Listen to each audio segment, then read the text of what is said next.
La France est veuve, annonçait le président Georges Pompidou en révélant la mort de Charles de Gaulle survenue le 9 novembre 1970.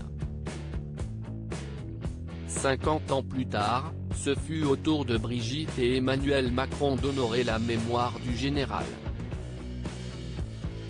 Un hommage placé sous le signe du coronavirus qui s'est donc déroulé sans public à Colombelles et deux églises ce lundi 9 novembre, village de Haute-Marne où s'était réfugié l'ancien président de la République durant les derniers mois de sa vie.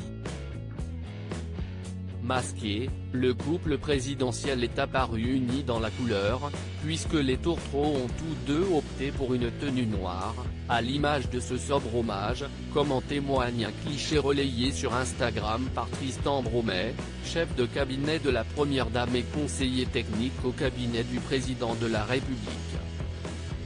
Pour le 50e anniversaire de la mort du général Charles de Gaulle, Brigitte et Emmanuel Macron se sont d'abord rendus à la Boisserie, la résidence familiale de l'homme politique devenu en partie un musée consacré à son parcours.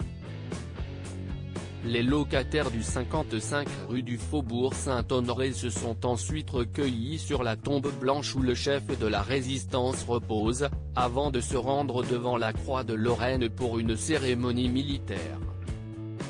Alors que la deuxième vague de la pandémie de coronavirus bat son plein en France, forçant ainsi l'exécutif à prendre des mesures radicales comme un reconfinement généralisé, la messe du souvenir a été annulée et le président de la République n'a pas pu prononcer de discours. Ce qui ne l'a pas empêché de relayer un autre message en l'honneur du défunt sur son compte Twitter. Un premier déplacement en Haute-Marne en 2018, résilience et volonté.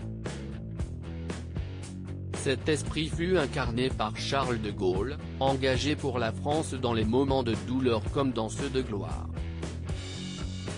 Cet esprit est un héritage, celui de la France, a ainsi écrit le chef de l'État sur le réseau social à l'Oiseau Bleu.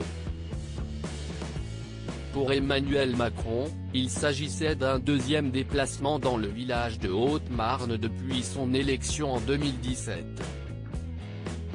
Il s'y était rendu une première fois au mois d'octobre 2018 pour lancer le 60e anniversaire de la Constitution française.